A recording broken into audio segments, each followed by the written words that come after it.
শ্রী শ্রী রামনবমী বর্ণাঢ্য শোভাযাত্রা অনুষ্ঠিত হল মন্তেশ্বরের বাঘাসন এরিয়ায়। সনাতন ধর্মের মানুষদের আরাধ্যা দেবতা শ্রী শ্রী রামচন্দ্র রামনবমীর পূর্ণ তিথিতে অযোধ্যার রাজা দশরথ ও রানী কৌশল্যার কোল আলো করে জন্মগ্রহণ করেন শ্রীরামচন্দ্র। সারা বিশ্বের হিন্দু ধর্মের মানুষেরা বিভিন্ন উৎসব অনুষ্ঠানের মধ্য দিয়ে পুজো করে থাকেন। এদিন পূর্ব বর্ধমান জেলার মন্তেশ্বর ব্লকের বাঘাসন এলাকায় রামনবমী উদযাপন কমিটির পক্ষ থেকে একটি বর্ণাঢ্য শোভাযাত্রার আয়োজন করা হয়। এই শোভাযাত্রায় প্রচুর মানুষ পা মেলায়। এই শোভাযাত্রা শুরু হয় বাঘাসন গ্রামের মোড় থেকে মালডাঙ্গা সমগ্র বাজার পরিক্রমা করে প্রায় 3.5 কিলোমিটার পথ অতিক্রম করে এই বর্ণাঢ্য শোভাযাত্রাটি সমাপ্ত হয়। শোভাযাত্রা শেষে সকল মানুষদের লাড্ডু বিতরণ করা হয়। কি বললেন এলাকাবাসী রাহুল দা, আসুন শুনে নেওয়া যাক। মন্তেশ্বরের মালডাঙ্গা থেকে ফাইজুল শেখের রিপোর্ট, MBS নিউজ।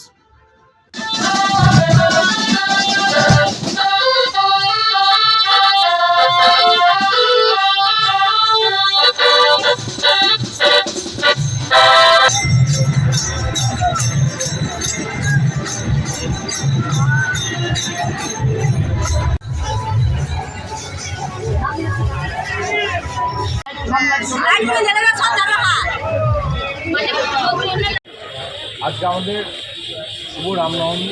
আজকে শোভাযাত্রা হলো আমাদের বাঘাসন রাস্তার মোড় থেকে আমাদের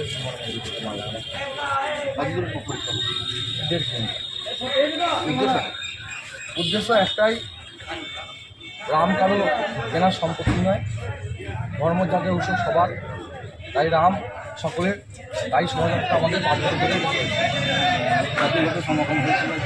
4 মাস হলো কিন্তু বাংলাদেশের মাধ্যমে কত বছর তো 5 বছর ধরে করছে।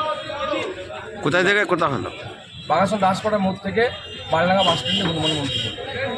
কি বার্তা দিচ্ছেন? বার্তা তো দেখুন, মানুষের সমাগম আমরা দেখতে পাচ্ছেন। সারা বছর মানুষের পাশে আমরা থাকি, আপদে বিপদে সুখে দুঃখে সাথে আমরা থাকি। তাই মানুষ আমাদের এই রামনবমীতে মানে হাজার হাজার মানুষ পায়ে পা মিলিয়েছে।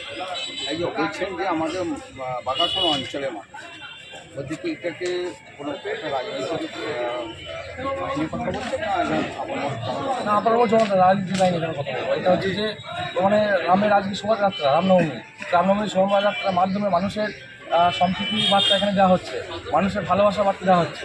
এটাই আমার নাম শুভজিতা, বাড়ি বাংলা।